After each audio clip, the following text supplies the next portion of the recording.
noite, galera! Como é que vocês estão? Eu espero que vocês estejam bem. Cara, tô muito feliz de estar aqui com vocês hoje. Para você que não nos conhece, nós somos a Galera da Quadra, o Ministério de Jovens da Comunidade Carisma. Bom, para você que não me conhece, vou fazer uma breve apresentação aqui, tá bom?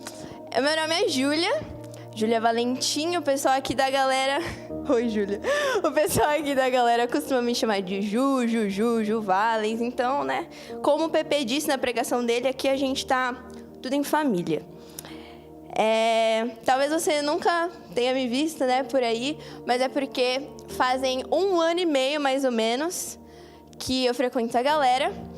E pra gente criar aqui, né, uma conexão, uma relação, eu vou contar um pouco da minha história pra você que não me conhece, pra não ter desculpa de não assistir o culto. Ah, não vou assistir o culto porque eu não conheço essa menina. Agora você vai conhecer. Então acabou a desculpa de você não assistir o culto. Meu nome é Júlia Valentim, né? Eu acho que eu já falei isso 10 vezes e tá na capa de todos os negócios aí que tá sendo divulgado nas redes sociais. Eu nasci no dia 16 de dezembro de 2002. Eu tenho 18 anos. Então tem 5 meses aí para você se preparar, para você dar o meu presente de aniversário que eu vou esperar, tá bom? Bom, eu moro com os meus pais e com a minha irmã mais nova, Manu. Manu, eu tenho certeza que você está assistindo, então um beijo, Manu. Porque se eu não falar da Manu, ela me mata quando eu chegar em casa. A gente também mora com o Tobias. O Tobias, grande Tobias. E quem é o Tobias? O Tobias é o nosso gato. E eu acredito que ele seja o meu maior apoiador e incentivador. Porque todas as vezes que eu estava lá em casa treinando, falando com o espelho, ele estava parado do meu lado olhando. Então, eu acho que ele gostou do que ele estava ouvindo, ou ele me acha muito maluca de estar falando sozinha em frente ao espelho. Mas amém. Então, a minha história começa no dia do meu nascimento. Não me diga. E eu cresci num lar cristão.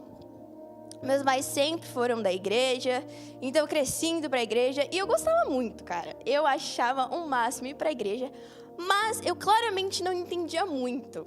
Tem uma memória que eu guardo até hoje, que eu estava na igreja, num culto de domingo à noite, estava tendo um casamento na igreja. Então eu estava tendo lá o culto, mas ao mesmo tempo estava tendo um casamento.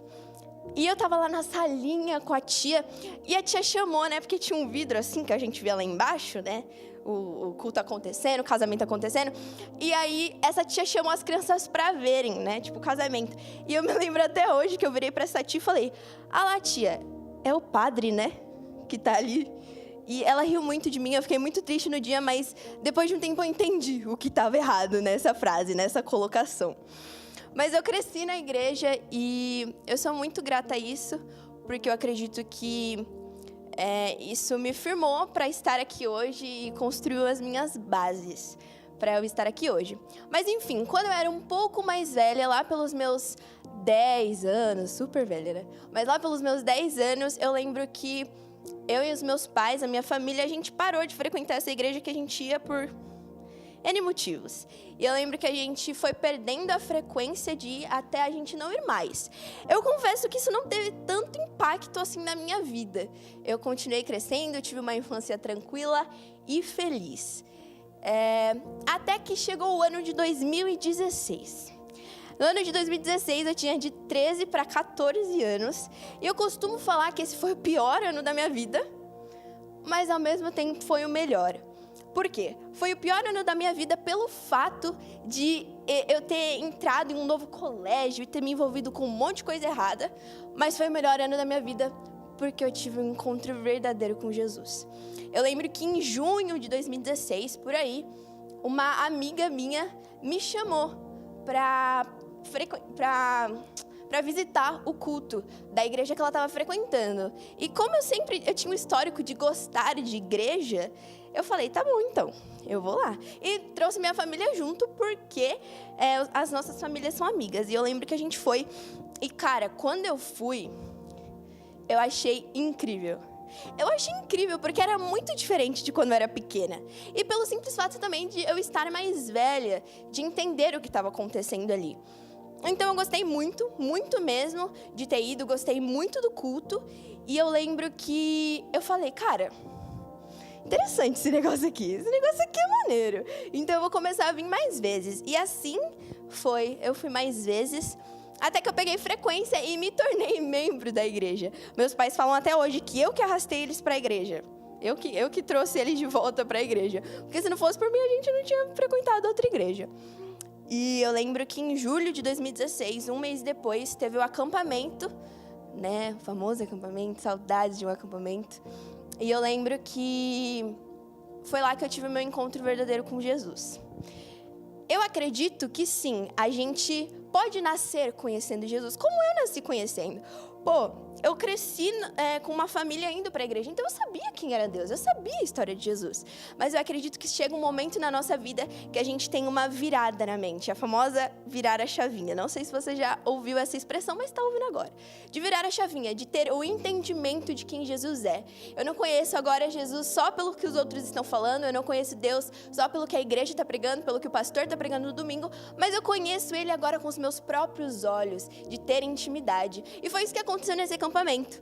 Eu lembro que foi uma semana muito legal. E aí no último dia, na última noite, sempre tinha uma fogueira para contar os testemunhos. Aquela noite que você sabe que você vai chorar.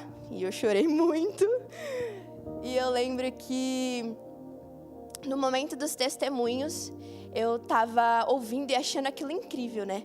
As pessoas iam e falavam de milagres que tinham acontecido na vida delas. E eu falava, caraca, que incrível, que história, que lindo. E aí eu lembro que eu sentada na arquibancada que tinha lá, meu coração começou a queimar de uma forma que eu realmente achei que eu estava passando mal. Eu achei que eu estava passando muito mal. Eita, quase que eu caí aqui. Mas eu comecei a ter esse queimar no coração.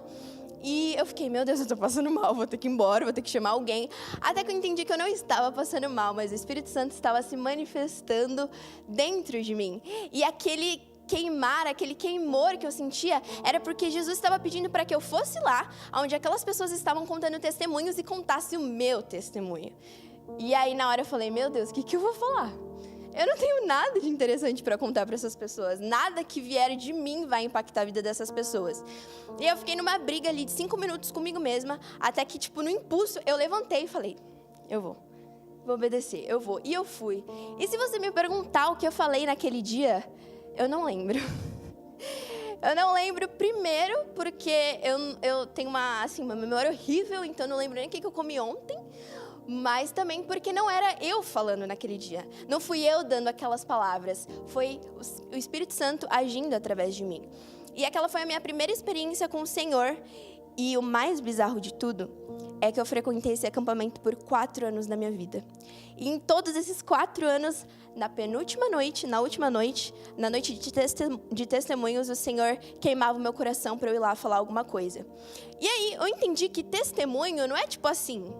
Meu Deus, tive uma doença terminal e Jesus me salvou. Isso é um testemunho? Com certeza. Isso é um milagre? Também. Mas não significa que seja resumido a só isso, a grandes feitos, a grandes coisas. Eu chegar e falar assim, meu Deus, eu era drogada, eu era viciada em drogas e Jesus me salvou. Glória a Deus. Mas o testemunho não se resume apenas a isso. O testemunho se resume na transformação que o Senhor fez na nossa vida. Por mais menor que seja, que nós pensemos, isso vai gerar um impacto na vida das outras pessoas. E eu lembro que quando eu voltei desse acampamento, eu voltei com a convicção de que eu queria me batizar. E no dia 11 de setembro de 2016 eu me batizei e foi um dia lindo, foi um dia maravilhoso, que eu estava na presença dos meus pais, que eu estava na presença dos meus amigos e eu declarei em público que Jesus era o meu Salvador. E, bom, de lá para cá foi uma grande caminhada. Eu descobri que quando você se batiza, isso não anula de você pecar, de você errar. E eu costumo falar que eu acho que eu errei mais depois do que antes. Mas glória a Deus, porque Deus é misericordioso. Se Ele não fosse, eu não estaria aqui hoje. E enfim, em setembro de 2019 eu conheci a galera, senti de Deus me chamando para vir para cá. E eu vim. E aqui estou eu hoje. Quase 2 anos depois. E por que eu contei minha história? Primeiro, porque eu queria que você me conhecesse, porque talvez você não me conheça. Segundo, para a gente criar uma relação, mas para já te dar um incentivo aqui de que o seu testemunho, ele pode impactar vidas. Às vezes, não ao nosso ver, às vezes, o Gabi estava até falando aqui no nosso momento de oração, que às vezes a gente gera frutos que a gente não vai ver. Mas está acontecendo, está rolando. Então, assim, já começa aqui declarando que Deus é bom. Deus é muito bom. E Ele não é bom porque Ele me trouxe aqui hoje para trazer uma palavra, ou porque eu faço N coisas, ou porque Ele tem feito grandes promessas e bênçãos na minha vida. Mas porque Deus é bom. Ele, em sua natureza, é bom. Então, eu queria declarar isso antes da gente começar. E, bom, a minha pregação não vai ser resumida no meu testemunho, na minha vida, mas eu quis dar essa introdução e agora a gente vai para o que interessa. Antes de começar, eu queria falar que essa palavra gerou um temor muito grande no meu coração. E já fazem alguns meses, na verdade, que ela está aqui comigo guardada e sendo gerada. E quem me conhece, quem caminha comigo sabe do que eu estou falando, já sabe a base dessa pregação, porque eu tenho falado muito, mas muito disso. Mas aqui hoje eu tenho uma oportunidade de desenvolver isso e trazer essa revelação que Deus colocou no meu coração para o seu coração também. Amém? Então, o meu único pedido para você é para que você abra o seu coração, sabe? Às vezes o nosso coração está tão fechado que a gente nem percebe mais, de tanto tempo, mas tanto tempo que ele está fechado. Então, cara, faz a oração mais simples e mais sincera possível, sabe? Pede para Deus abrir o seu coração, para que Ele abra os seus olhos, os seus ouvidos, para você entender o que está sendo falado aqui hoje. Não porque sou eu falando, a Júlia é minha amiga, então eu estou aqui vendo, ou sei lá, caí de paraquedas aqui, então estou assistindo essa menina pregar. Mas não fique atento ao que eu estou falando, mas fique atento ao que o Senhor está falando. Porque eu tenho a convicção de que Ele quer se mover aqui hoje. Amém? Então tá bom. O nosso tema de hoje é escolhendo a boa parte. Escolhendo a boa parte. E para a gente começar, para a gente dar essa introdução, eu vou pedir para você me acompanhar no texto de Lucas 10, do versículo 38 ao 42. Eu vou beber água enquanto você abre. E, cara, é para você abrir a Bíblia mesmo, sabe? Não é porque você está em casa que não é para você abrir a Bíblia. Então, abre a Bíblia aí e a gente já vai começar a desenvolver o que Deus quer falar hoje.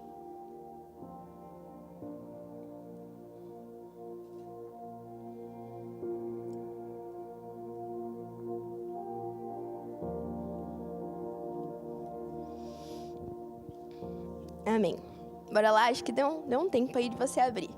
Então, vamos lá comigo para Lucas 10, do versículo 38 ao 42. Aqui vai contar a história de Marta e Maria. É uma história bem conhecida da Bíblia, talvez você conheça. E, cara, essa história é incrível.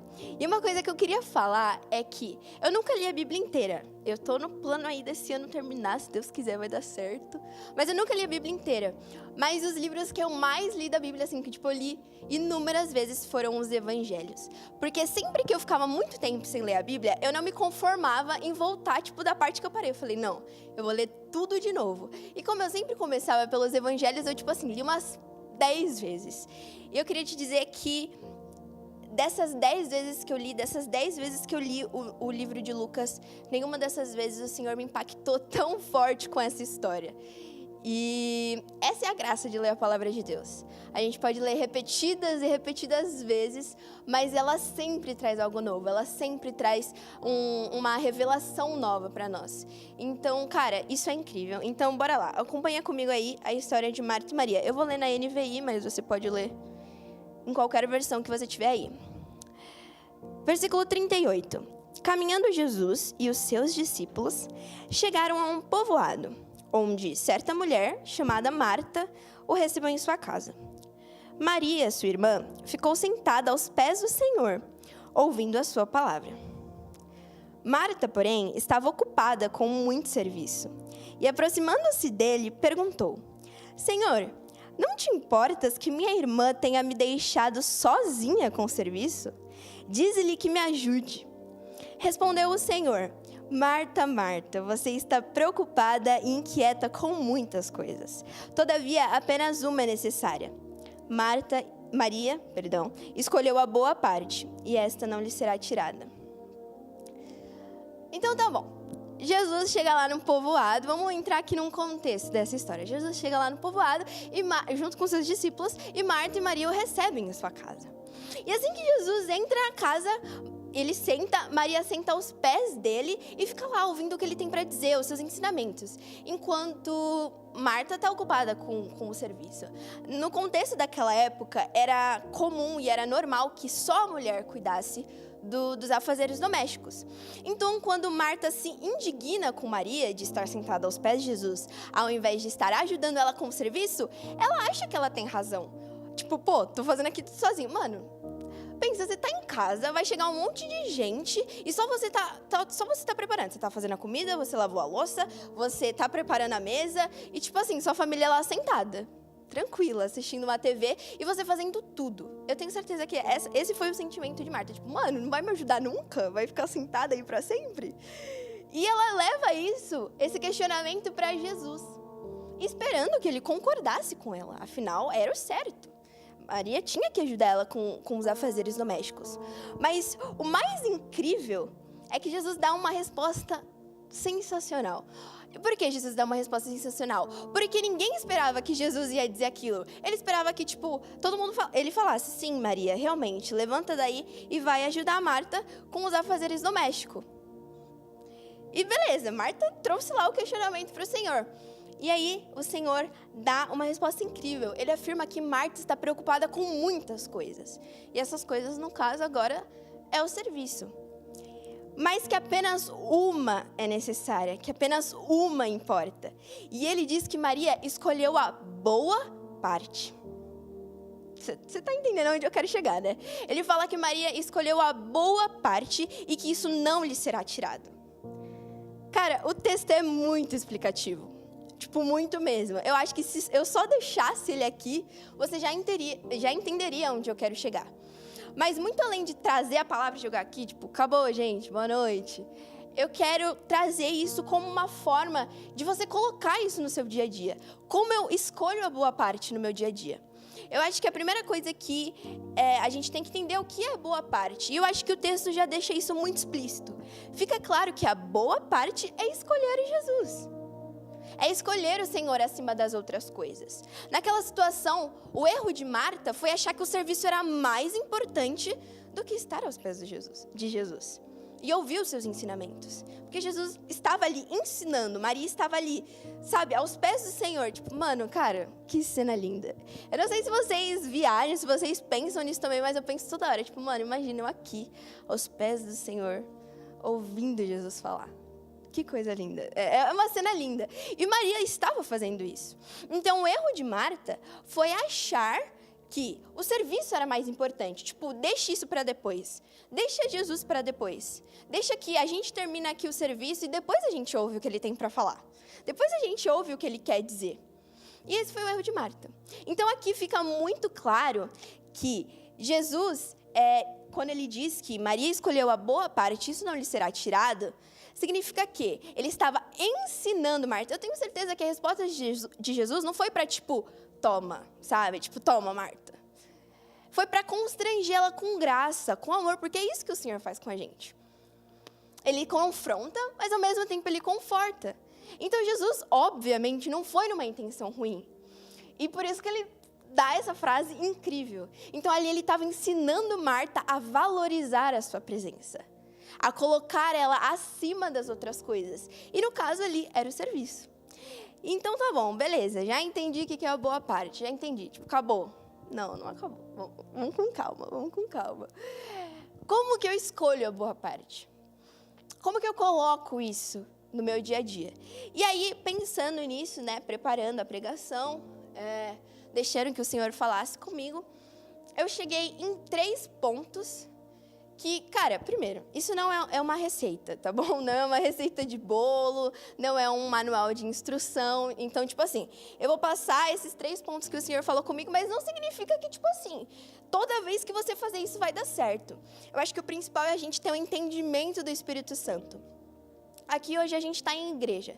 Estou aqui com os meus amigos, em corpo. Mas o meu relacionamento com o Senhor, ele é individual. E eu acho que isso é muito claro. Então, tá, eu vou esperar que na semana, sei lá, o Eric leia a Bíblia por mim? Eu vou esperar que na semana ele tenha um encontro com o Senhor por mim? Não, porque ele não vai ter. Ele vai ter um encontro dele com o Senhor. E eu vou ter o meu. Então, o relacionamento com Deus é individual. esses 3 pontos que eu trouxe aqui, eu creio muito, porque não vem de mim, vem de Deus, que vai te ajudar, que vai te edificar. Mas deixando claro que isso não é uma receita de bolo. Isso daqui é só algo para que você repense, para que você veja onde você pode melhorar, para que você pare e pense falando, mano, tô errando nisso. Eu tô errando nisso, tá difícil. Então, que isso fique claro, tá bom? Então, tá bom. Então, vamos lá para o primeiro ponto. Deixando as desculpas de lado. Eu poderia resumir esse ponto em só dizer, pare de dar desculpas. Pare de dar desculpas. E aí você fala, nossa, mas Júlia, onde que eu tô dando desculpa? Tipo, não tô fazendo nada. E eu te digo, sim, você está dando desculpas em tudo. E se você ainda não está entendendo aonde eu quero chegar, eu vou te dizer, pare de substituir a presença de Deus. Pare de encontrar desculpas aonde você substitua a presença de Deus. Eu acho que agora ficou mais claro, né? Aonde eu quero chegar. E, cara, tá, aonde que substituir a presença de Deus tem a ver com desculpas e... Não. Nós constantemente estamos dando desculpas para se afastar de Deus, para substituir a presença dele. Tipo, por qualquer coisa que, tipo, apareça assim, a gente está substituindo a nossa boa parte. A gente está substituindo a nossa boa parte. E a gente faz isso com tanta, mas tanta frequência, que a gente nem percebe mais. A gente já se perdeu no personagem. De tanto que a gente dá desculpa. Mas tá bom, vamos lá. Ai, gente, eu não vou ler a Bíblia hoje, porque, tipo, hoje tem PG. Então, tipo, lá a gente vai ler alguma coisa, né? Tipo, a gente vai ler uma passagem da Bíblia. Então, pra que eu, Júlia, irei ler a Bíblia? Se, tipo, lá, sei lá, o Jones, o Lucas, o Gabs vai falar uma passagem. Tipo, pô, eu já tô escolhendo a boa parte só de ir no PG. Só de ir no PG eu já tô fazendo um sacrifício. Pra que eu vou ler a Bíblia? Tipo, para, né? Meu, no domingo tem culto, eu tô na escala da música. Mano, pra que eu vou ter um tempo de intimidade com Deus na semana? Tipo, eu já aceitei o convite de ir lá cantar. Porque que... Ah, e se você não sabe, eu esqueci de falar isso na apresentação. Mas talvez você já tenha me visto aqui cantando, né? Eu faço parte do Ministério de Música e eu faço parte das mídias também. E eu queria abrir um parênteses aqui de... Segue a galera no Instagram. Honra lá o nosso trabalho. Por favor, por favor. Eu acredito que a maioria... vou dar um spoiler aqui, vou revelar um segredo. A maioria dessas legendas que você lê aí no Insta da galera, sou eu que faço. Pois é. Então, cara, dá uma moral lá, por favor, dá trabalho, exige criatividade, ok? Fecha parênteses. Então, cara, eu tô vindo aqui cantar, tipo, pô, eu ensaiei a semana toda, tipo, por que eu vou ter um encontro com Deus se no domingo eu já vou ter? Tipo, eu vou estar lá cantando, então, tipo, Deus vai falar comigo, sabe? Tipo, né?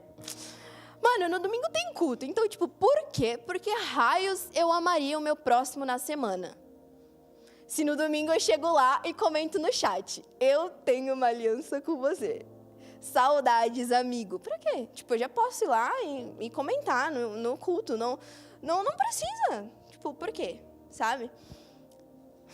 Cara, que vida de desculpas a gente tem vivido. E que vida miserável. Sendo bem sincera, que vida miserável. E eu falo a gente porque eu também. Eu não me excluo desse grupo de pessoas que tem substituído a presença de Deus muitas vezes. Mas amém, é aqui que Deus quer chamar a sua atenção e falar para você rever os seus conceitos. Mas, cara, que vida de desculpas a gente tem vivido. E tudo isso, todas essas desculpas, como forma de substituir o relacionamento com Deus e a intimidade. A gente esquece que o relacionamento com o Senhor é o princípio de tudo. De tudo. Não tem como eu falar de como fazer tal coisa com Deus sem falar de relacionamento, cara. Nós fomos criados para nos relacionar com o Senhor. Nós fomos criados para ter intimidade com o Senhor. Eu acredito que você já saiba disso. Eu não vou te falar aqui nada de novo. Mas talvez o antigo, o velho, seja o que você precisa escutar hoje. Eu vejo... muita gente falando assim, nossa, toda semana é isso, cara. Toda semana estão falando de intimidade. Nossa, o culto tá igual. Meu Deus, a pregação tá igual. Cara, talvez a palavra esteja igual porque você continua igual. A palavra ela não vai te impactar de uma forma diferente enquanto você não mudar de vida. enquanto você não agir de uma forma diferente. Tipo, cara, muda de vida nunca, né? Como eu diria meus amigos, muda nunca. Todo dia é isso, cara. Todo dia é isso. Então, a gente tem vivido essa vida de desculpas. E aí a gente tem coragem de chegar no domingo e falar pro nosso amigo, nossa, o louvor hoje estava chato, hein? Não senti a presença de Deus. Deus não estava ali. Nossa, mas a palavra foi igual. Estou ouvindo isso toda semana. Por que será que você tem ouvido isso toda semana? Por que será? Por que será? Então, cara, a solução, ela tá debaixo do nosso nariz. A solução, ó, eu vou até levantar aqui, a solução é isso. A solução é a palavra de Deus. A Bíblia é a solução, a palavra é a solução. Então, até quando, eu te pergunto, que a gente vai continuar com os nossos olhos fechados para uma verdade que está na nossa frente? A verdade está aqui na nossa frente. Até quando a gente vai se recusar a entender que nós nascemos para nos relacionar e ter intimidade com o Senhor? Que sem a intimidade, que sem o relacionamento nós não somos nada. Nós somos apenas seres miseráveis sem a presença de Deus. Sem Deus nas nossas vidas. Então, pare de negligenciar a sua boa parte, porque ela é justamente isso. Ela é um relacionamento com Deus, ela é uma vida de intimidade, ela parte desse princípio. Cara, às vezes a gente acha que a gente pode ter tudo. E a gente realmente pode ter tudo. Mas eu sei de poucas coisas. Mas uma coisa que eu tenho convicção é de que nós só precisamos da presença do Senhor. Nós só precisamos dele. Desculpa te falar isso, mas não, você não precisa vir aqui para a galera no domingo. A gente não precisa de um acampamento. A gente precisa da presença de Deus. A gente precisa de Deus nas nossas vidas. E eu não estou querendo dizer, tipo, ai, tá bom, fecha igreja, gente. Não precisa de igreja. Entenda onde eu quero chegar. A igreja, sim, é importante. A comunhão, sim, é importante. Acampamento, pô, é muito legal. Mas a gente só vai entender isso de uma forma verdadeira quando a gente colocar no nosso coração e entender de que a presença do Senhor é a única coisa que nós precisamos. Tem aquela música lá, né? Podem me tirar o ouro e a prata, minha casa, minha família, os meus amigos, só não me tirem, meu Senhor. Será que isso tem sido verdade na nossa vida? Será que realmente podem tirar todos os nossos bens, todos os nossos valores e a presença do Senhor continua sendo a única coisa que a gente precisa? Será? Será mesmo? Então, eu acredito que o primeiro ponto se resume... Meu Deus, eu vou cair aqui uma hora, gente. Vocês me desculpem que eu fico indo para trás. Mas vamos resumir o primeiro ponto nisso. Pare de dar desculpas, cara. Meu Deus, toma vergonha na sua cara. Vamos tomar vergonha na nossa cara e parar de dar desculpa. Para substituir a presença de Deus, para negligenciar a nossa boa parte. Mano, só o trabalho que você está se dando de dar desculpa, mano, você já podia estar lendo a Bíblia, sabe? Você já podia estar orando. E muitas das vezes nós fazemos isso, né? Porque, tipo assim, tá, eu não leio a Bíblia na semana, mas óbvio que eu quero mostrar para as pessoas que eu leio a Bíblia na semana. Então, sei lá, vai chegar lá na call das meninas, eu vou falar, tipo, não, gente, porque essa semana eu tive encontro com Deus. Que encontro? Que encontro que você teve com Deus? A gente tem a coragem de mentir para nós mesmos. Porque, cara, as pessoas realmente estão vendo. Tipo, elas vão ver. Tipo, a pessoa vai falar assim, nossa, realmente, você ora muito, né? Nossa, você levanta as mãos no culto. Nossa, você canta. Você tem uma vida de intimidade. Será? Será? Porque as pessoas não conhecem a nossa vida. O único que conhece a nossa vida é Deus. Que conhece o nosso coração. E Ele é o único que a gente está aqui para agradar. Então... quão contraditório isso é? A gente quer mostrar para as pessoas a todo tempo do quanto o nosso relacionamento com Deus é sensacional, sendo que a gente não tem. E o único que sabe que isso é mentira, que a gente vive uma mentira, é Deus. Porque Ele conhece o nosso coração. Então, a gente se perde no personagem. É literalmente aquela figurinha, perdida no personagem. Porque a gente está dando tantas, mas tantas desculpas que a gente inventa a nossa própria história. Porque as desculpas passam a ser mentiras. E com as mentiras a gente cria uma versão totalmente diferente da nossa vida. E é por isso que muitas das vezes a gente tá bem aqui, a gente tá bem junto, mas no nosso quarto a gente tá totalmente estragado. A gente tá mal pra caramba, mal pra caramba. E as pessoas realmente não estão vendo isso. Se eu posso contar um testemunho pra vocês, é de que a pandemia, a quarentena, tem sido um período muito ruim. Eu não posso dizer que tem sido algo bom, porque não tem sido. Milhares de pessoas morrendo, pessoas próximas, as pessoas sofrendo, perdendo emprego, perdendo casa. Meu Deus, que caos. Mas de todo um caos, de toda uma situação ruim, na minha vida, houve uma coisa boa. Que foi quando eu vi que eu não era mais vista pelas pessoas. Eu estava no meu quarto, não tinha mais culto de domingo. Não tinha mais para onde fugir, não tinha mais para onde correr. E todas as mentiras, tudo o que parecia, que eu aparentava ser, elas caíram, a máscara caiu, né? E, cara, foi difícil. Foi difícil porque aí eu vi que eu não tinha um relacionamento com Deus.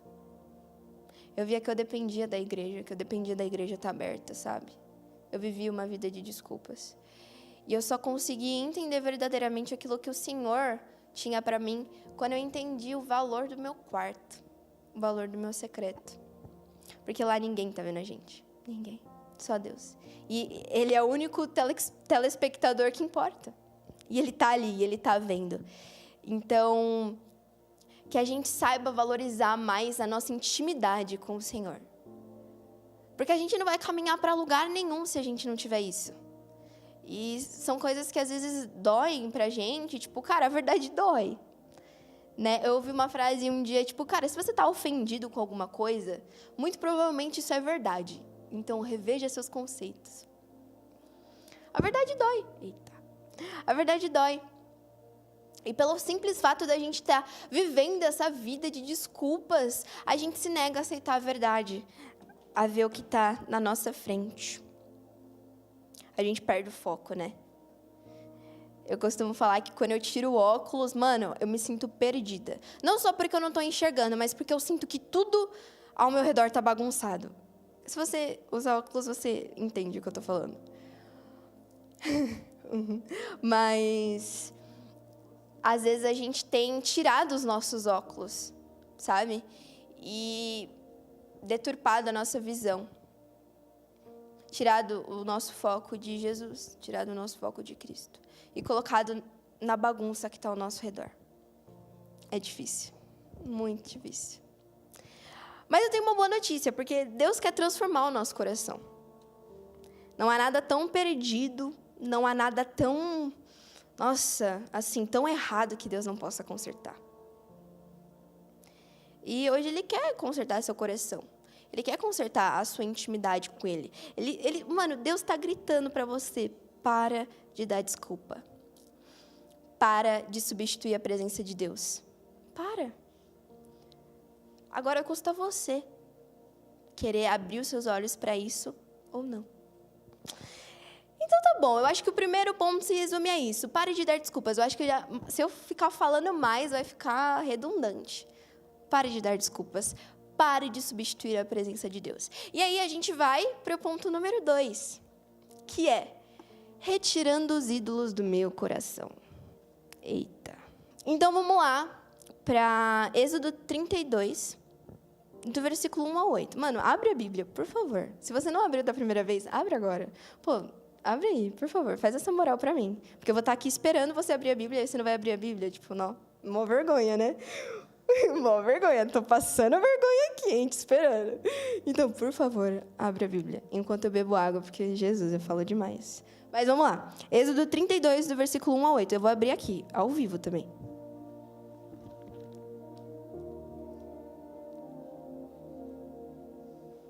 Eita, abri bem na página, glória a Deus.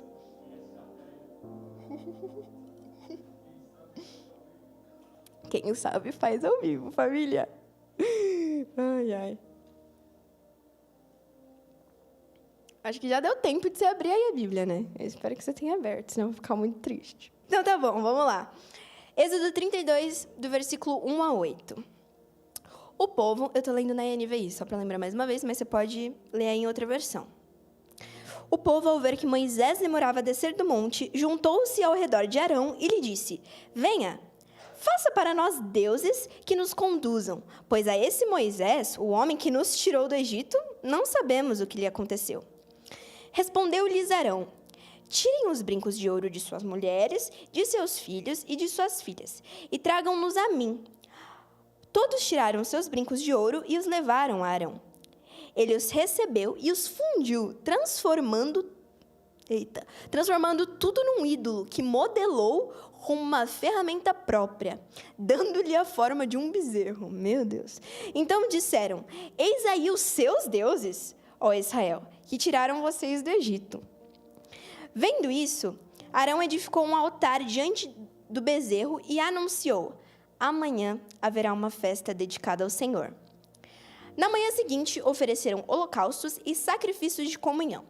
O povo se assentou para comer e beber e levantou-se para entregar a farra. Então o Senhor disse a Moisés, lá no monte: Desça, porque o seu povo, que você tirou do Egito, corrompeu-se. Muito depressa se desviaram daquilo que lhes ordenei e fizeram um ídolo em forma de bezerro.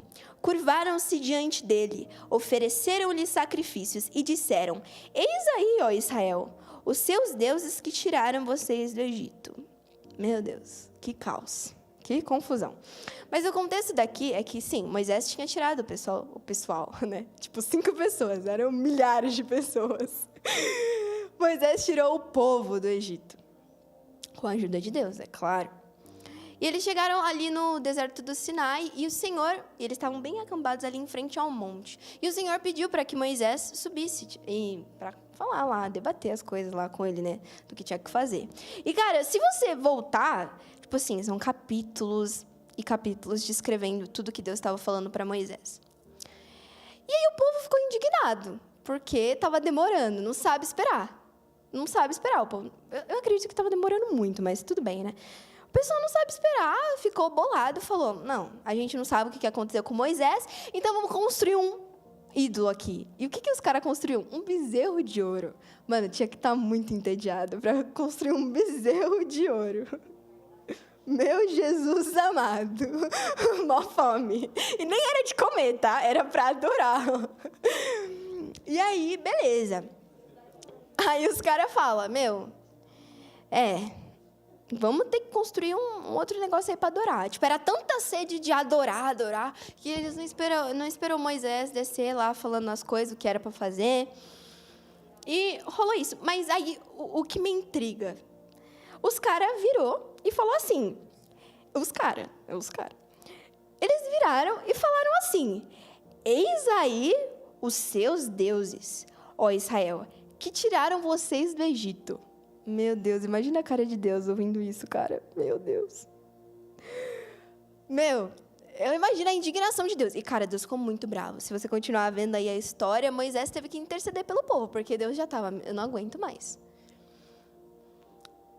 Essas pessoas, elas estavam provando todo dia da bondade de Deus.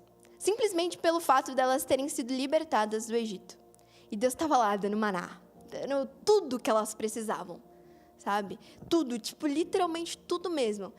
E aí, eles se incomodaram com a demora de Moisés, porque Moisés estava no monte, não desce logo, sei lá, deve ter morrido. E eles construíram um bezerro de ouro. Então, vamos trazer para uma situação mais próxima aqui da nossa... isso aí que vocês estão pensando.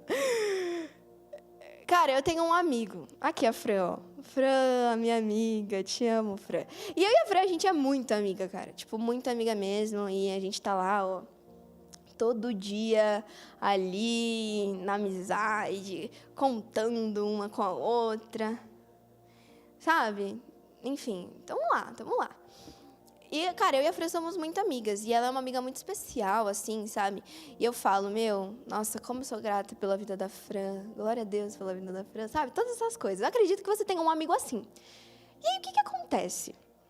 A Fran começa a dar uma afastada, assim, de mim, sabe? Eita, Fran, por quê, Fran? Por quê, hein? A Fran começa a se afastar, assim, um pouquinho de mim. E eu fico: eita, o que tá acontecendo, Deus? O que tá acontecendo? Mas aí que entra a questão. No aniversário da Fran, eu comprei um presente para ela. E quando eu dei o presente para ela ficou muito feliz. Ela falou, meu Deus, obrigada, Ju. Muito obrigada mesmo, sabe? Tipo, nossa, eu adorei o presente. Que bom, Fran, que bom que você gostou do presente. Mas aí a questão é que nesse meio tempo que a Fran começa a se afastar um pouco de mim, ela posta uma foto do presente que eu dei para ela. E ela fala assim, amei o presente, obrigada, Vicky. O quê? Mano, eu dei um presente pra Fran. Gente, é tudo uma história, tá? Não se perde, não. Pelo amor de Deus. Eu dei um presente pra Fran. O povo tá rindo aqui, Eu dei um presente pra Fran e ela fala, postando que a Vicky deu pra ela. Mano, não, se coloca no meu lugar. Se coloca no meu lugar. E pensa, cara, eu dei um presente pra pessoa e ela posta lá a fotinho toda bonita, se achando, falando que foi a Vicky que deu. Cara, eu ia me sentir muito traída. Muito traída. Eu ia me sentir, tipo assim, revoltada. Revoltada. Eu ia falar, o quê? Eu gastei meu dinheiro, minha cabeça pensando no presente e ela tá dando os créditos para outra pessoa. Bom, isso não é muito diferente do que aconteceu aqui. Afinal, eles construíram um bezerro de ouro, dizendo que, sim, aqueles deuses tinham tirado eles do Egito. O quê? Como assim, cara? Eu não lembro disso na palavra, não. Então, cara, imagina o sentimento de Deus. Agora, não vamos se colocar no meu lugar, não. Vamos se colocar no lugar de Deus, cara. Eu acho que, além de bravo, ele ficou tão triste. Mas tão triste. E eu não sei você, mas eu lendo o Velho Testamento, mano, todo dia um surto diferente com esse povo aqui do Egito. Mano, os caras achavam 1000 maneiras de falar, não, Deus, dá licença. Tipo, eles tinham sido salvos, Deus tirou eles da escravidão, e os caras todo dia negando, sabe? Então eu fico pensando, imagina o sentimento do Senhor nisso, Então, beleza, a gente já entendeu que Deus ficou muito bravo, e se você continuar lendo a história, ele realmente ficou muito bravo, ficou muito triste. Mas aí você me pergunta, né? Tá, mas o que isso tem a ver comigo, né? Tipo, porque, o que eu tenho a ver com essa história? E eu te digo tudo, meu amigo, você tem tudo a ver com essa história. Você pode não ter construído um bezerro de ouro, mas esses ídolos, esses altares que você tem construído no seu coração acima de Deus. Todas essas coisas que você tem colocado acima de Deus, que tem te consumido dia e noite, e tem se tornado ídolos na sua vida. Eu pesquisei e o significado figurado de ídolo é pessoa ou coisa intensamente admirada, que é objeto de veneração. Você pode pensar, cara, isso é muito exagerado. E realmente é. Mas, novamente, é uma coisa que nós fazemos e nós não percebemos. Cara, isso é muito pesado. Você está adorando outras coisas além de Deus. E eu sei que, no fundo, você deve estar pensando, não, eu não estou fazendo isso. Imagina eu construir altares, construir ídolos no meu coração. Tipo, para, né? Esses ídolos, esses altares, podem ser muitas coisas. Sei lá, pode ser minha faculdade. Eu nem faço faculdade, mas vamos usar aqui o exemplo. Pode ser minha faculdade. Tipo, meu Deus, eu entrei no curso que eu queria. Caraca, estou muito feliz. Eu vivo para isso, dia e noite. Já passou Deus. Já está acima de Deus no meu coração. Pode ser minha família, meus amigos. Meu Deus, eu amo tanto, mas tanto os meus amigos, que eu dou a minha vida por eles. Não há maior amor do que aquele que dá a vida pelos seus amigos. Tá, mas e Deus?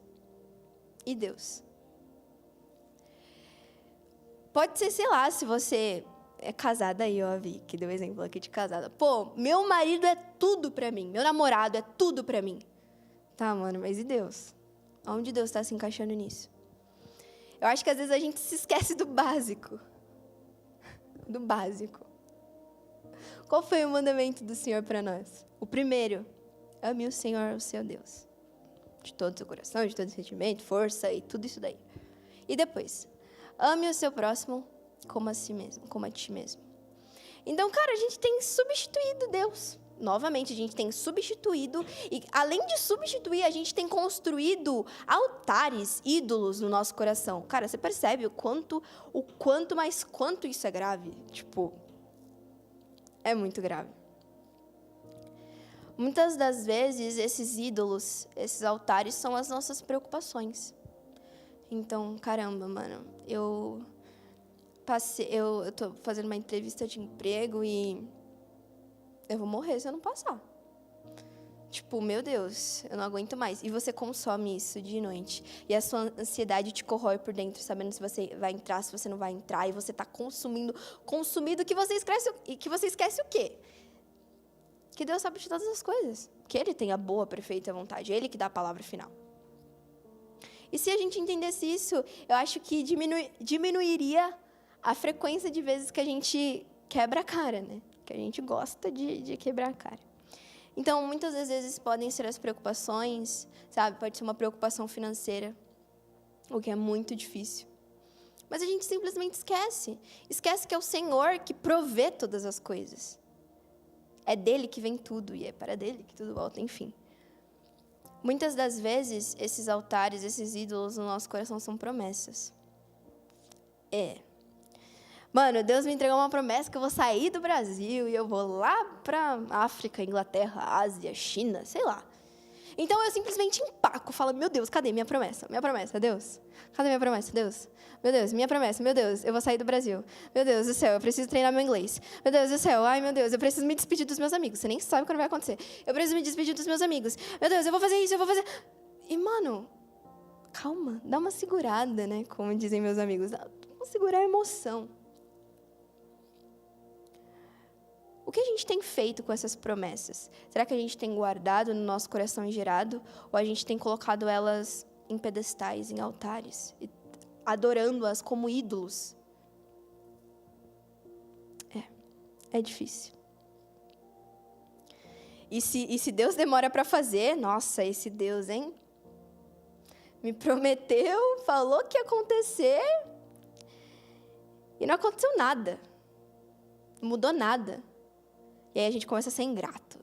E aí a gente começa a, falar mal de Deus. Tipo, nossa, Deus, sabe? Porque Deus é ruim, porque Ele não fez o que eu queria. A gente se torna crianças. Crianças desesperadas. Sabe, eu tenho uma irmã mais nova, então eu sei do que eu tô falando. Sabe quando você vai no mercado, aí tem aquela criança lá chorando? Sempre a minha irmã. Manu, te amo, tá? Coitada. Te amo, tá? Sempre tem aquela criança chorando, tipo, pai, eu quero isso, eu quero isso, eu quero isso. Só que a criança não sabe que o pai dela sabe o que é melhor. O pai dela sabe que não, ele não vai comprar aquele salgadinho, aquele refrigerante, porque sabe que vai fazer mal para a criança. Ou porque ainda não é o tempo, ela é muito bebê para comer aquilo. Ela é muito criança para fazer aquilo. E é exatamente como a gente tá se colocando diante de Deus. A gente está, meu Deus, Senhor, socorro, Deus. Por favor, eu quero muito que isso aconteça, Senhor. Eu quero muito, muito, muito. E a gente está esperneando. A gente está balançando as nossas pernas para o ar. Falando, tipo, Deus, cadê? Cadê? Esquecendo que Deus sabe o que é bom e o que é ruim pra gente. Sabendo que Deus sabe qual é o tempo preparado para todas essas coisas. Eu achei que eu não ia precisar falar isso aqui, mas se eu preciso, eu falo. Cara, se Deus prometeu, Ele vai cumprir. Por que você está se desesperando? Por que você tá com ansiedade aí, se correndo de noite por conta disso? E aí, eu acho que, num contexto como esse, a gente pode muito bem colocar a história de Abraão. A história de Abraão. Eu acredito que você conheça a história de Abraão. Mas se você não conhece, tá em Gênesis, você lê lá depois, é uma história muito legal. E o sonho de Abraão e da sua mulher Sara era ter um filho. Só que eles eram muito velhos já. E eles pensavam, não vai rolar, não vai dar. Só que aí Deus vem e surpreende, fala, não, você vai ter. Tanto que até Sara riu na cara de Deus, falou, o quê? Isso não vai acontecer. E aconteceu. Aconteceu. O filho veio, a promessa se concretizou. E, cara, eu imagino, tipo, Abraão e Sara, meu Deus, meu filho nasceu. Eu pedi tanto para Deus. Eu confiei em Deus e meu filho nasceu, Isaac nasceu. E aí chega um dia, cara. Chega um dia que Deus fala para Abraão, dá de volta. Devolve seu filho. E sabe o mais louco disso? É que Abraão, ele não contestou. Ele não deu desculpas, ele não fugiu. Eu fico imaginando a gente no lugar de Abraão. Cara, você tá com seu filho crescendo, a sua promessa materializada na sua frente, e Deus fala, traz. Dá de volta aí, cara. E eu imagino a gente, tipo, cara, a gente ia dar desculpa, a gente ia fugir de Deus. A gente ia fugir, mano, sei lá, querer sumir da face da terra, mas eu tenho certeza que a gente não entregaria. Não entregaria o nosso filho. A gente não entregaria. E Abraão entregou. Sem contestar, cara. Sem contestar, ele não falou um A. Ele obedeceu a Deus. E ele vai lá. Ele sobe lá, um monte, enfim, para sacrificar o filho dele. E ele vai até o último segundo. Ele vai até o último segundo. Até que um anjo do Senhor aparece e fala, ei, calma. Você provou a sua fidelidade e a sua obediência. Tá tudo bem. Não precisa fazer isso. Porque você já provou o quão obediente você é a Deus. Que história. E o que eu quero dizer com isso é que Deus vem antes da promessa.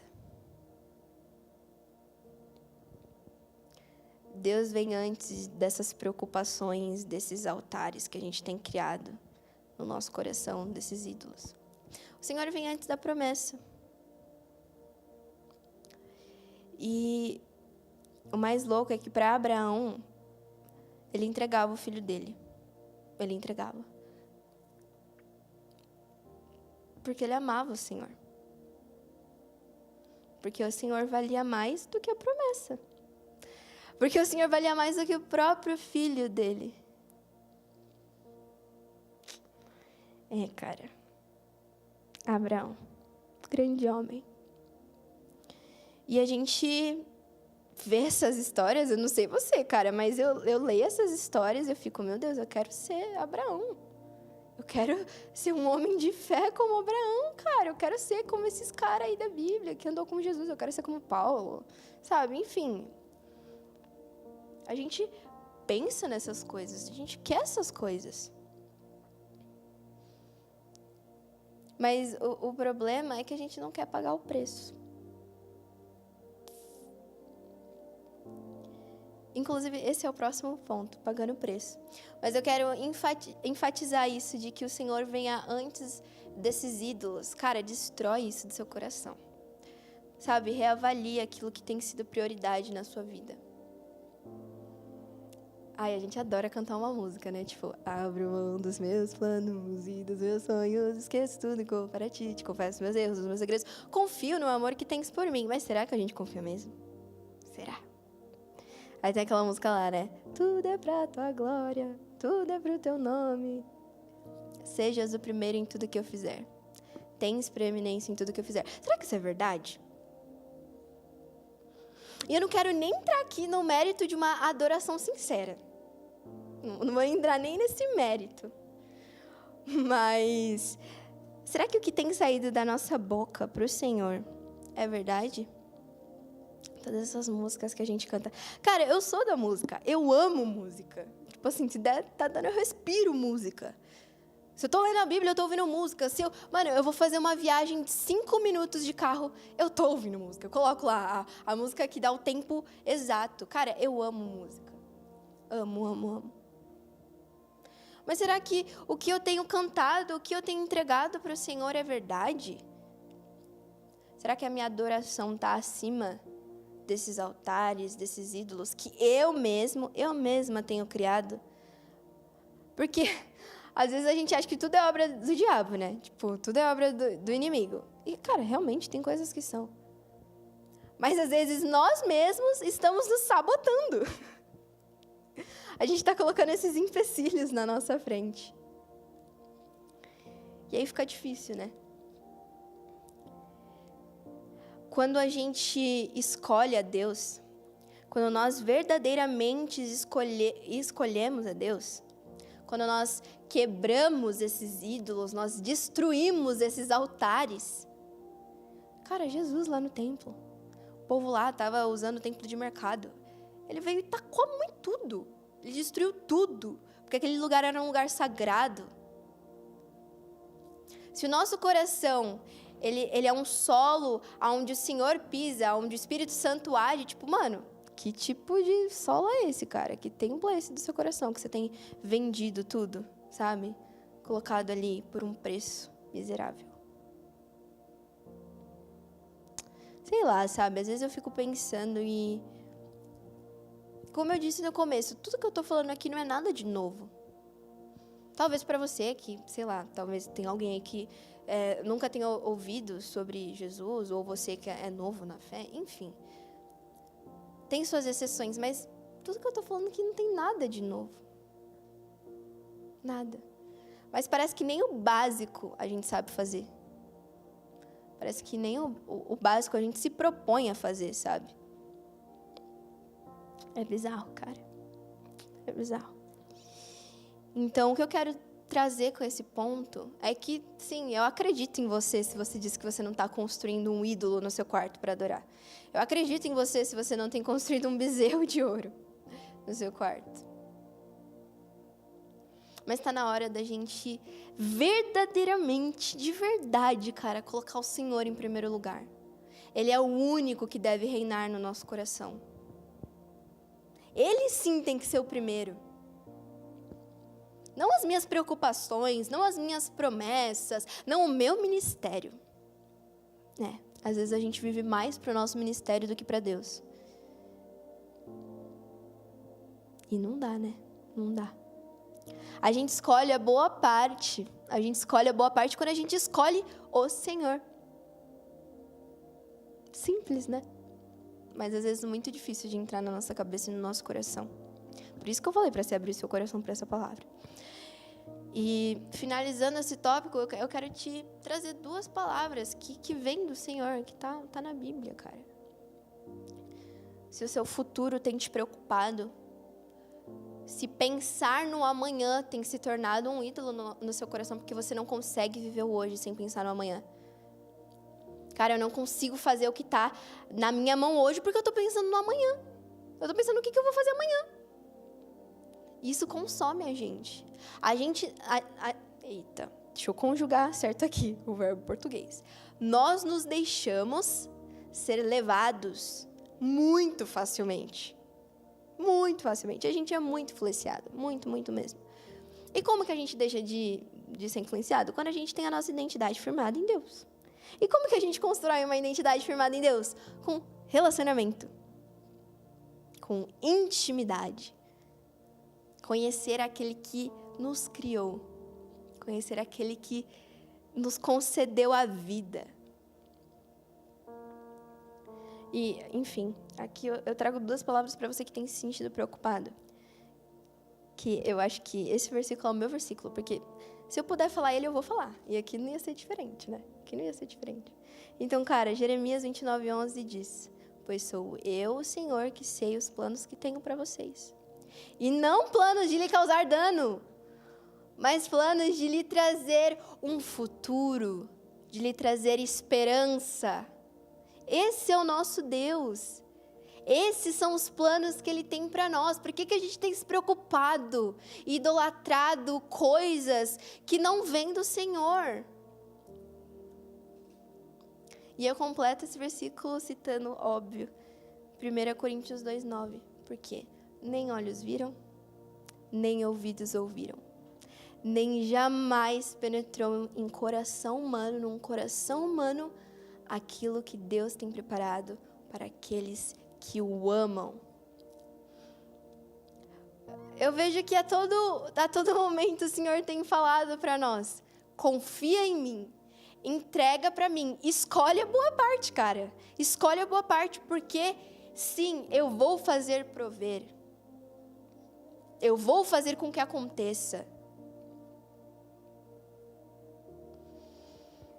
Quando a gente vai confiar de forma tão intensa no Senhor, a ponto de abandonar tudo, todas as nossas bagagens. Talvez esses altares, esses ídolos, eles são bagagens, cara, que você tem trazido de muito tempo, tipo, muito tempo.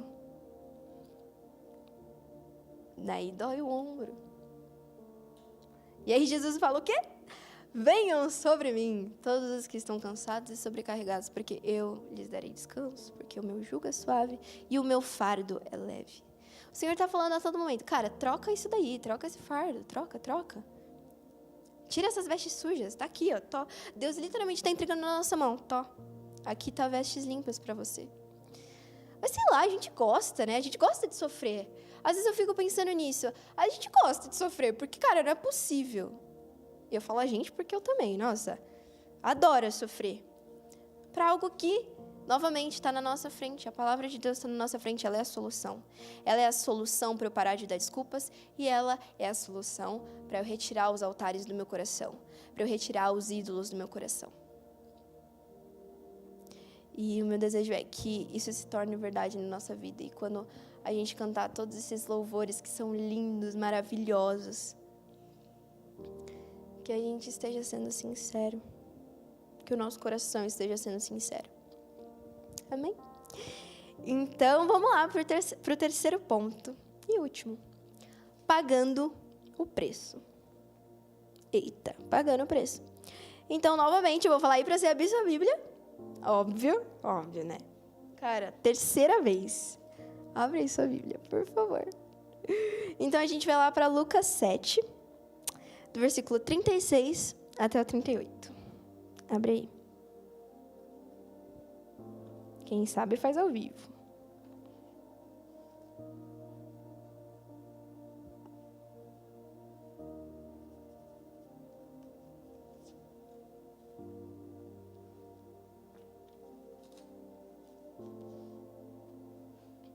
Bebe uma aguinha. Anota aí. Bebam água.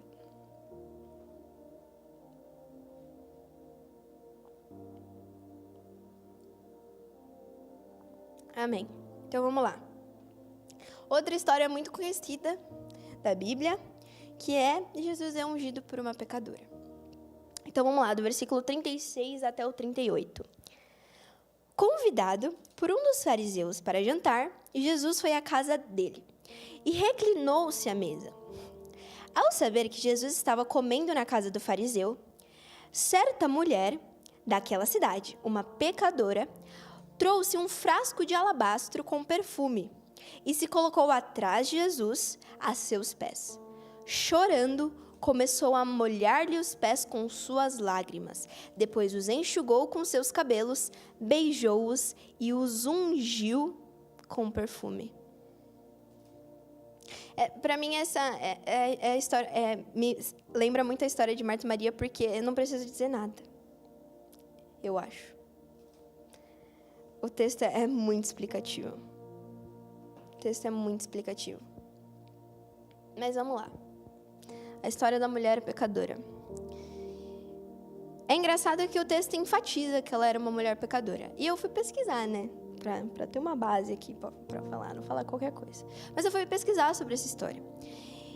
E o texto, ele enfatiza que, sim, ela era uma mulher pecadora, mas ele não enfatiza qual era o pecado dela. Né? Mas, em um contexto histórico, o que mais se aproximava era que ela era uma prostituta.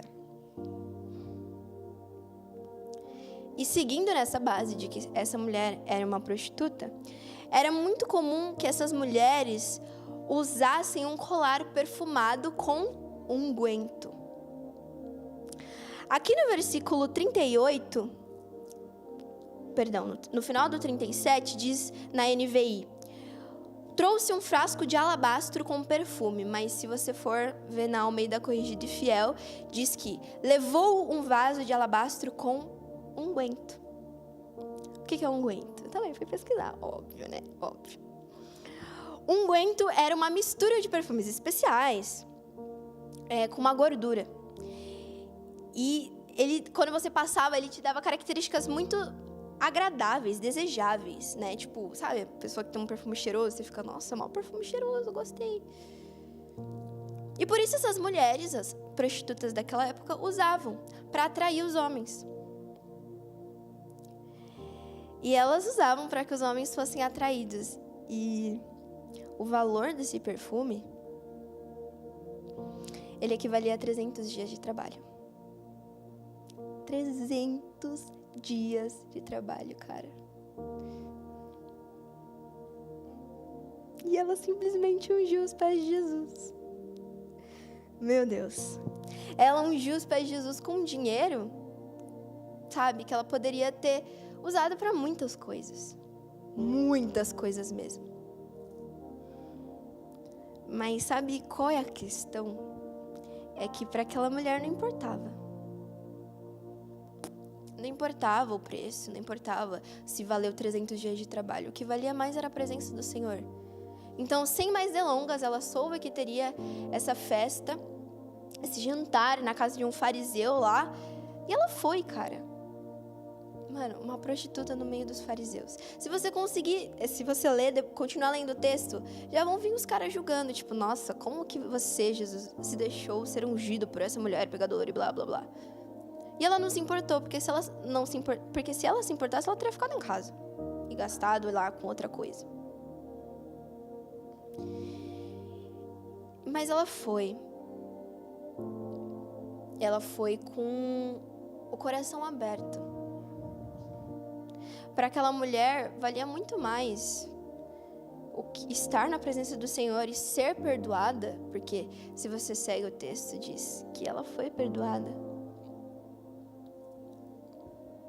E que quem é perdoado muito ama. Isso que valia para ela. Valia muito mais. Ela pagou o preço e ela escolheu a boa parte. Ela pagou o preço e escolheu a boa parte. Pagou o preço de, sei lá. Eu não sei o que aconteceu com essa mulher depois.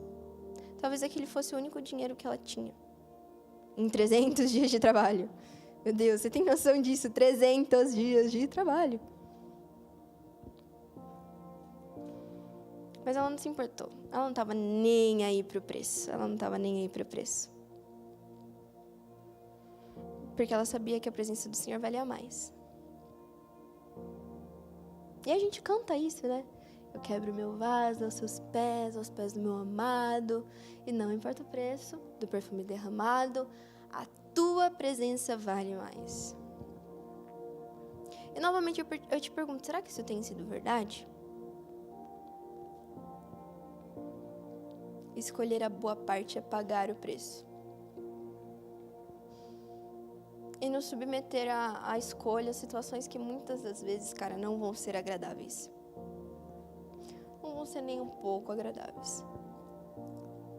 Escolher a boa parte é dizer um não para nós mesmos, todos os dias. Um não para a nossa carne e um sim para o Espírito Santo. Escolher a boa parte é saber que a gente depende do Senhor. Como o Lori disse na pregação de umas semanas atrás, a solução não está no que eu acho, está no que o Senhor acha. E Ele não só acha, como Ele dá a palavra dEle, Ele tem a certeza. Isso é escolher a boa parte. E como eu disse, escolher a boa parte muitas vezes é ruim. Para nós. Mas para Deus está valendo muito. Porque escolher a boa parte é muitas vezes perder aqueles que nós amamos. Sabe, aquele seu amigo que você gosta tanto, mas ele te afasta tanto de Deus. E entenda, o que eu estou falando aqui não é, meu Deus, vou rejeitar essa pessoa. Mas é entender que muitas vezes o seu lugar não é do lado dela. Porque você está sendo mais influenciado por ela do que ela está sendo influenciada por você. Você diz aí, vou pregar o evangelho para todo mundo, porque eu sou luz do mundo, e a pessoa está te influenciando mais do que você está influenciando ela. Aí é complicado. Às vezes, escolher a boa parte é recusar um convite. De algo simples a algo grande. Eu posso recusar um convite de uma festa, porque naquele ambiente não me cabe. E eu escolho a boa parte, eu escolho o Senhor. Escolher a boa parte é muitas das vezes recusar um emprego dos sonhos. Aquilo que você sonhou a sua vida inteira. Mas você escolhe a boa parte quando você escolhe o Senhor. E quando você entende que, sim, Ele sabe o que Ele está fazendo. O Senhor bem sabe o que Ele faz. Escolher a boa parte é recusar uma viagem. Sei lá, você tem o sonho de conhecer a Disney, de visitar outro país. E aí aparece a oportunidade, mas não dá certo. Ou pode dar certo, mas fica pela sua escolha. Deus fala, fica comigo, eu tenho algo melhor. E aí fica pela sua decisão, escolher ou não a boa parte. Escolher a boa parte, às vezes, é recusar uma call com os amigos, nesse contexto que a gente tem vivido de pandemia, quarentena, o que mais tem é calls. Às vezes é recusar uma call, porque o Senhor quer ter um momento de intimidade com você. Cara, ia ser muito legal se eu entrasse na call das meninas, na call de terça, no PG de sexta, porque eles estão falando de um assunto que eu quero saber. Sim, vai ser muito legal. Mas eu posso ter um momento muito mais íntimo e profundo com o Senhor, porque Ele está me chamando. Isso é escolher a boa parte. Escolher a boa parte é se posicionar com a verdade em um mundo de mentiras. Que é o que a gente tem vivido hoje. No seu dia a dia, o quanto você vê mentiras sendo tacadas na internet sobre o evangelho, sobre quem Deus é. Eu vejo muitas. Muitas. Mas o que nós temos feito a respeito disso? Será que a gente tem se posicionado e falando, não, isso não é a palavra de Deus. Não, isso não é o evangelho. Será que a gente tem escolhido a boa parte? Ou, para você, não importa o que tem sido falado da palavra de Deus? Você se contenta com mentiras. E são essas mentiras que têm afastado o seu amigo da igreja. Que têm afastado a maioria das pessoas da igreja. Que têm machucado e ferido. A palavra de Deus está sendo usada para ferir as pessoas. E o que a gente tem feito? A gente tem escolhido a boa parte? A gente tem escolhido se posicionar nesse mundo de mentiras? Ou para você isso é ser frágil demais? Crente frágil. É ser frágil demais? É ser frágil demais viver pelo Senhor e não pelas pessoas. Escolher a boa parte é escolher viver para Deus. É escolher parar de agradar as pessoas. É escolher parar de dizer sim para o mundo. Eu vou usar essa palavra que eu não gosto muito, mas para que você me entenda. Sabe, às vezes a gente tem dito mais sim para o mundo do que sim para Deus. Isso é bizarro. Que tipo de vida a gente tem vivido? Que boa parte é essa que a gente tem escolhido?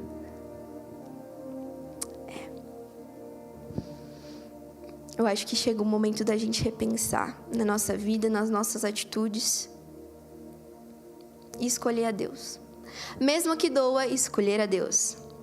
Eu te pergunto, quão disposto você está a pagar esse preço? Não é nada fácil. E Jesus disse mesmo que não seria. Eu não sei se você sabe, mas o Senhor não prometeu uma vida de alegrias, bênçãos, felicidades, glórias. João 16:33 diz: no mundo passarás por aflições, mas tem de bom ânimo, porque eu venci o mundo. Então a gente já tem a convicção do Senhor. A nossa parte é simplesmente escolhê-lo. O Senhor coloca a verdade na nossa frente. O Senhor coloca a vontade dEle. A única coisa que a gente tem que fazer é escolher. É escolher a boa parte. E eu queria finalizar aqui contando um negócio que, quando eu estava pesquisando, eu descobri que eu fiquei, caraca. Mas enquanto eu pesquisava sobre o texto de Marta e Maria, que, enfim, se você chegou no meio, é a base da pregação, do que eu tô falando hoje, eu descobri um cara. E esse cara, ele já faleceu, mas ele chamava Robert Lindsay. Inglês lindo aqui. E ele foi um linguista e um pesquisador. E ele fundou lá, junto com outro cara, que eu acredito que, seja amigo dele. Eles fundaram, ele e o David, o Robert e o David, a Escola de Pesquisa Sinóptica de Jerusalém. Tá. E aí, depois de anos de pesquisa sobre os evangelhos sinópticos, e aí eu vou abrir um grande parênteses aqui, porque eu não sabia o que era evangelho sinóptico. Talvez você também não saiba o que é, então eu vou falar o que é. Mas os evangelhos sinópticos é a denominação dada aos livros de Mateus, Marcos e Lucas. Porque eles têm uma grande quantidade de histórias em comum, e às vezes usando até o mesmo estilo de texto e na mesma sequência. Então, já aconteceu de você ler a Bíblia, sei lá, tô aqui em Lucas 7. E embaixo do título tá lá, Mateus, porque você vai encontrar esse texto no outro livro também. E nesses anos de pesquisa, onde ele usava técnicas linguísticas, temáticas, ele colocou o texto de Marta e Maria dentro do seu contexto original, o que seria a sua ordem. E essa ordem é ligada a outras passagens que estão nesses evangelhos. E, cara, uma dessas passagens é Mateus 6, do 25 ao 34. Que, se você é um bom conhecedor da Bíblia, fala sobre as preocupações da vida.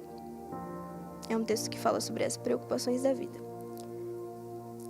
Então, eu vou ler aqui. Portanto, eu lhes digo, não se preocupem com sua própria vida quanto ao que comer ou beber, nem com o seu próprio corpo quanto ao que vestir. Não é a vida mais importante que a comida e o corpo mais importante que a roupa? Observem as aves do céu, não semeiam, nem colhem, nem armazenam em celeiros. Contudo, o Pai Celestial as alimenta. Não têm vocês muito mais valor do que elas? Quem de vocês, por mais que se preocupe, pode acrescentar uma hora que seja a sua vida? Porque vocês se preocupam com roupas. Veja como crescem os lírios do campo. Eles não trabalham nem tecem. Contudo, eu lhes digo que nem Salomão, em todo o seu esplendor, vestiu-se como um deles. Se Deus veste assim a erva do campo, que hoje existe, e amanhã é lançada ao fogo, não vestirá muito mais a vocês, homens de pequena fé. Portanto, não se preocupem dizendo o que vamos comer, o que vamos beber ou o que vamos vestir, pois os pagãos é que correm atrás dessas coisas, mas o Pai Celestial sabe do que vocês precisam e que vocês precisam delas. Busquem, pois, em primeiro lugar o reino de Deus e a sua justiça, e todas essas coisas lhes serão acrescentadas. Portanto, não se preocupem com o amanhã, pois o amanhã trará as suas próprias preocupações. Basta cada dia seu próprio mal. Então, cara, se esses dois textos, o texto de Marta e Maria e o texto de Mateus 6, sobre as preocupações da vida separados, já são incríveis, imagina quando a gente junta os dois. Jesus fala, escolha a boa parte, escolha o reino dos céus, porque as demais coisas serão acrescentadas. Escolher a boa parte é justamente isso. Escolher o reino dos céus é não se preocupar com o amanhã. Porque Ele sim é o Senhor do amanhã. Ele é o Deus do amanhã. E o que eu quero trazer para você hoje é simples. Escolha a boa parte. Escolha a boa parte. Deixa desculpas de lado. Tira os altares do coração. Tira os ídolos do coração. E pague o preço. Escolhe o Senhor. Escolhe o Senhor. Porque Ele diz que Maria escolheu a boa parte e isso não lhe será tirada. Tudo será tirado. Tudo que a gente conquista aqui vai embora. Tudo. Mas aí Jesus fala em Mateus 24, 35, os céus e a terra passarão, mas as minhas palavras jamais passarão. Escolher a Deus não nos lhe será tirado. E é isso que importa. Essa é a boa parte. Isso é escolher a boa parte. Amém? Então eu queria finalizar, orar. Feche seus olhos.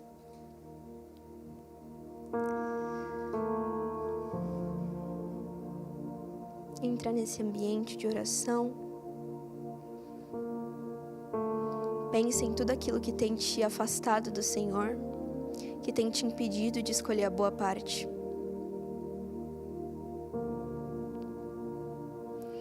Senhor Jesus, nós te agradecemos.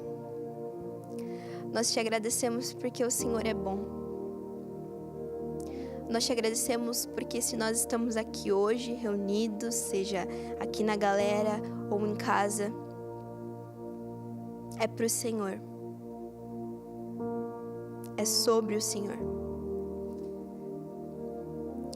Senhor Jesus, nos ensina a ter um coração igual ao seu. Senhor Jesus, nos ensina a ser como Maria, que escolheu a boa parte. Nos ensina a ser como aquela mulher pecadora, que largou tudo, todos os bens, para estar aos seus pés, pelo simples fato de que a tua presença vale mais. Ó Senhor, nos ajuda, tenha misericórdia de nós. Nos leva a pensar e repensar nas nossas atitudes. O que nós temos feito com os nossos dias? Será que nós temos entregado eles ao Senhor? Ou às preocupações? Senhor, nos ensina a confiar. Nos ensina a depender de Ti, Deus. Esse é o verdadeiro desejo do nosso coração, depender do Senhor. Nos ensina, Senhor, a Te amar mais. Nos ensina, Senhor, a renunciar tudo que nós temos, tudo que nós somos para Te seguir. Para sentar aos Seus pés e ouvir as Tuas palavras, os Teus ensinamentos, Senhor, porque nada mais vale do que isso. Nada vale mais, Senhor. Hoje nós reconhecemos quão preciosa é a Sua presença, Deus. Que tudo seja tirado de nós, a nossa casa, os nossos amigos, a nossa família, mas, por favor, que o Senhor permaneça. Porque nós só precisamos de Ti, Deus. Nós precisamos do Senhor, da Sua palavra, da Sua presença. Vem sobre nós nessa noite, Deus. Invade as nossas casas, os nossos corações. E nos leva ao arrependimento, Senhor, da vida que nós temos vivido, da vida de desculpas que nós temos vivido. Senhor, traz as vestes limpas. Traz as vestes novas. Troca o nosso fardo pelo Seu, que é leve. Em nome de Jesus, Senhor, que essa palavra entre no nosso coração, que ela cresça e que ela dê frutos, Deus. Que ela não seja como água parada, mas que ela esteja cravada no nosso coração, Senhor. E que nós possamos refletir dia e noite sobre isso. Nós não queremos viver à custa dos outros, à base das pessoas, das opiniões. Nós queremos viver a nossa vida para o Senhor. O que o Senhor diz sobre nós que importa. Quem nós somos no Senhor é o que importa, Deus. Nos leva a esse lugar, Senhor. A esse lugar de encontro.